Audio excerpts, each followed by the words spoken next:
Story time. This story is of Benji. It is all about to do with Benji. And this is the story of I didn't know I was pregnant.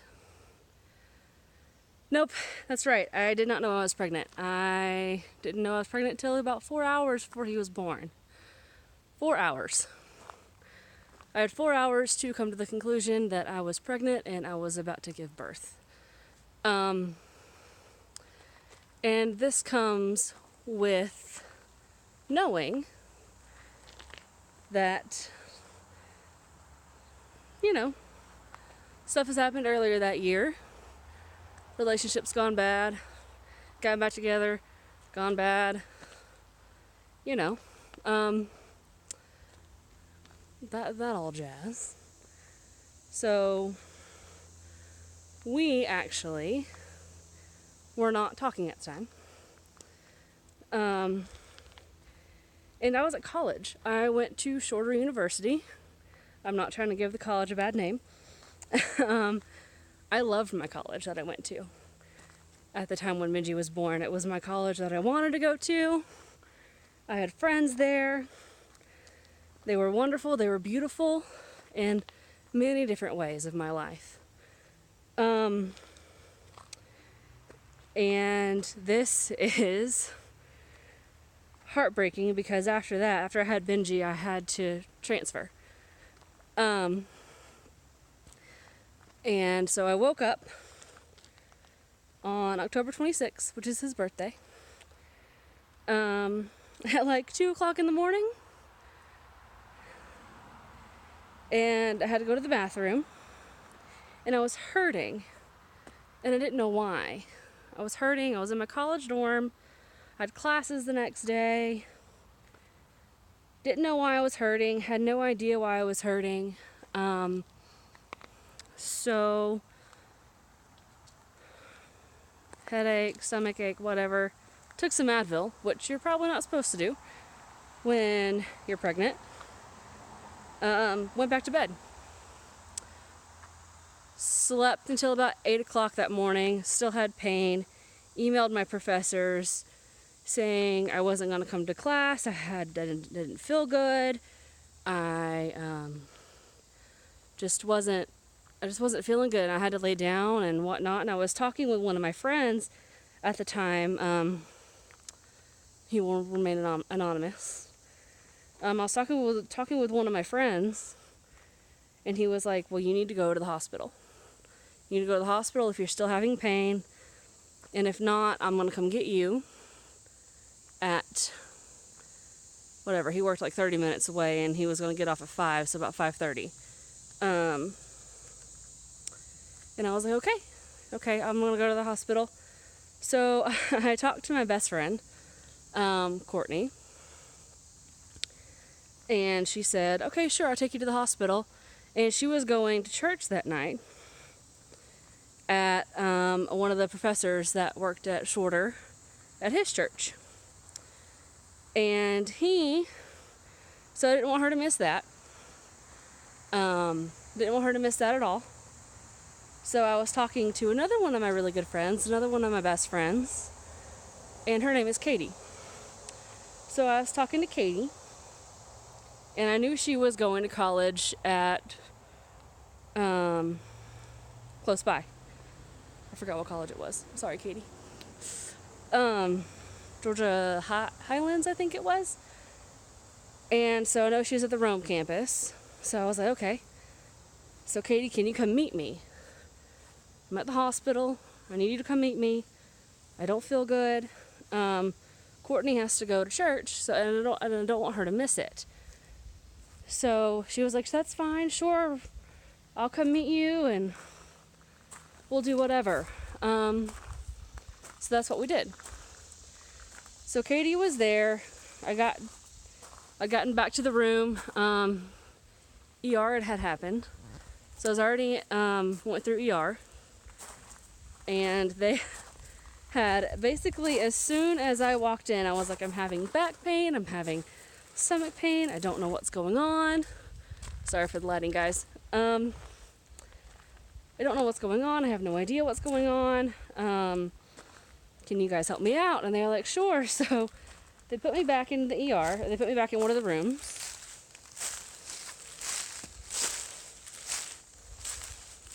I like to get crunchy.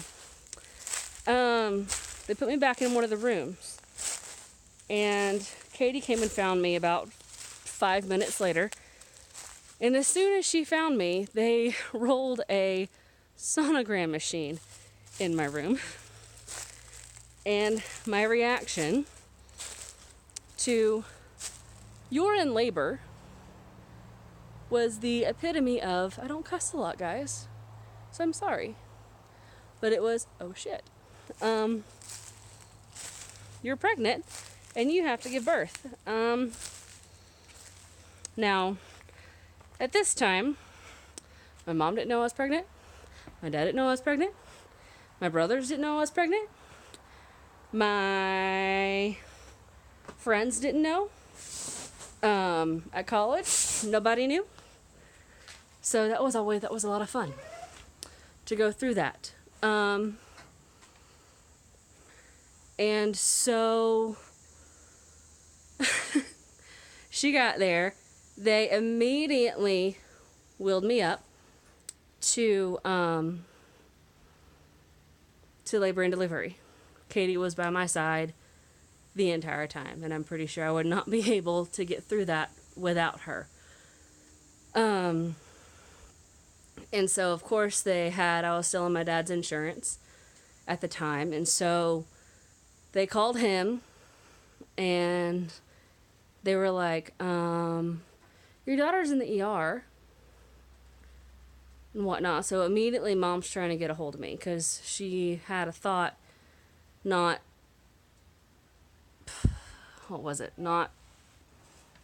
maybe a week prior to that, she had a thought that maybe she is pregnant. And if she is.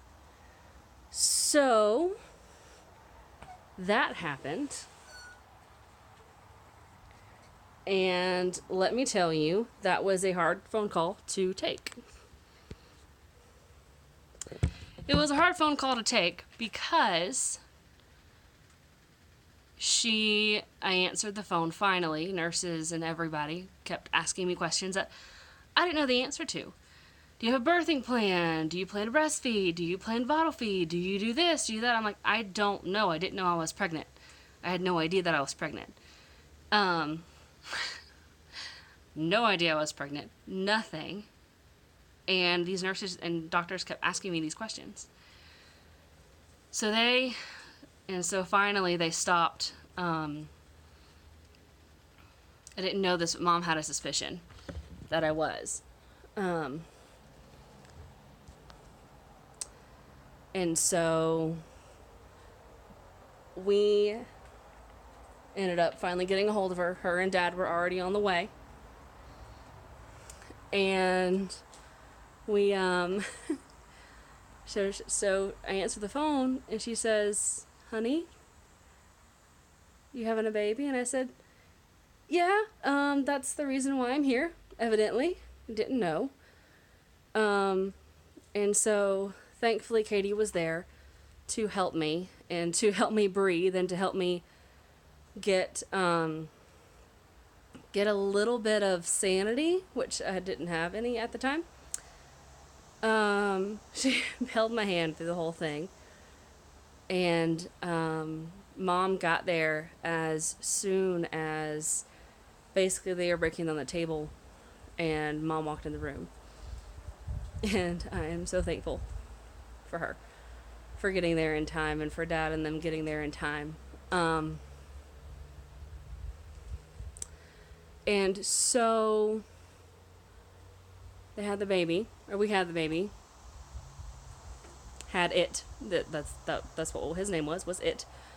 And they asked us if we were going to keep it, if we weren't, and I was like, I don't know. I don't know the answer to that. I don't know if I'm going to keep him, because this was not in a plan. This wasn't what was supposed to happen. Um, so he ended up going to the NICU for about a week.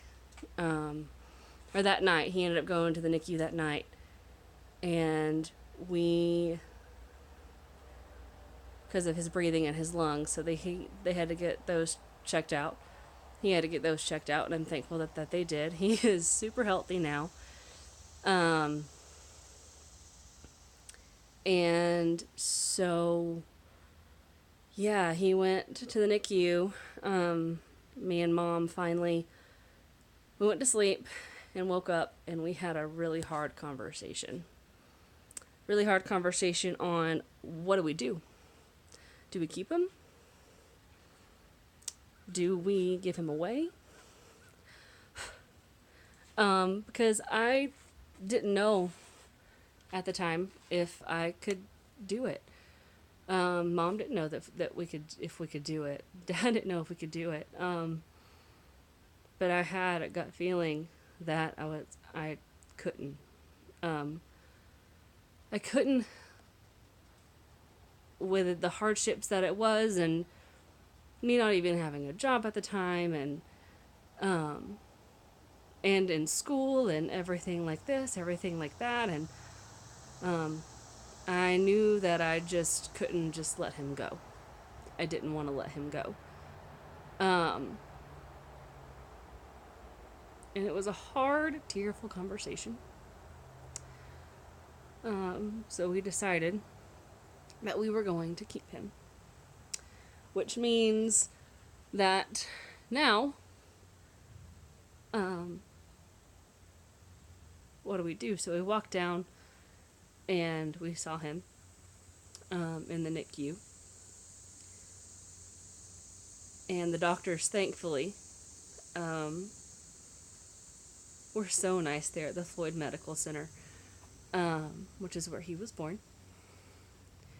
They realized that I had no idea what I was doing. I didn't know how to change him. I didn't know how to diaper him. I didn't know anything. At all. I didn't know how to hold him, how to pick him up, how to set him down.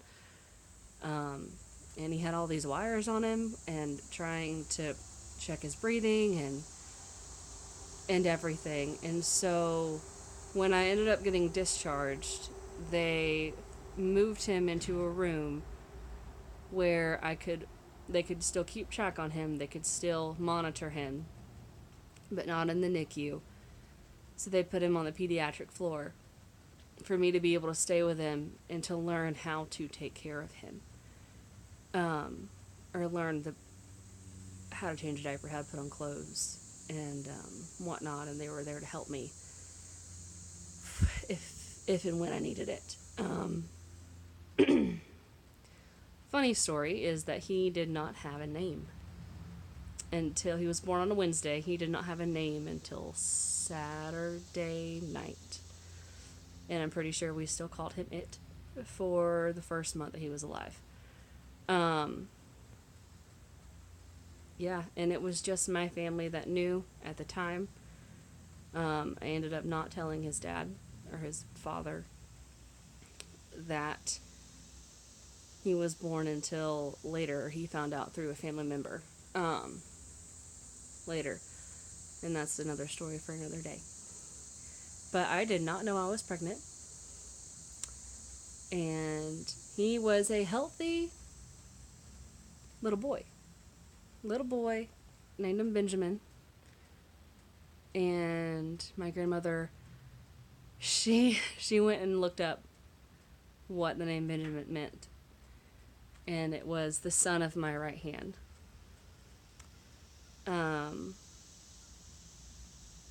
it's beautiful. It's absolutely beautiful that his name is Benjamin. We call him Benji, we call him Bear, we call him Turkey, call him Goofball. He's such a kid. Oh my goodness. He's awesome. And I'm thankful that we kept him and went through that hardship and went through everything that we've gone through so far. Now to tell the story about his grandparents meeting him, his father's side, is Gigi and his Papa Jack. That's a story for another day, and you'll have to stay tuned. But that is the story of I did not know I was pregnant.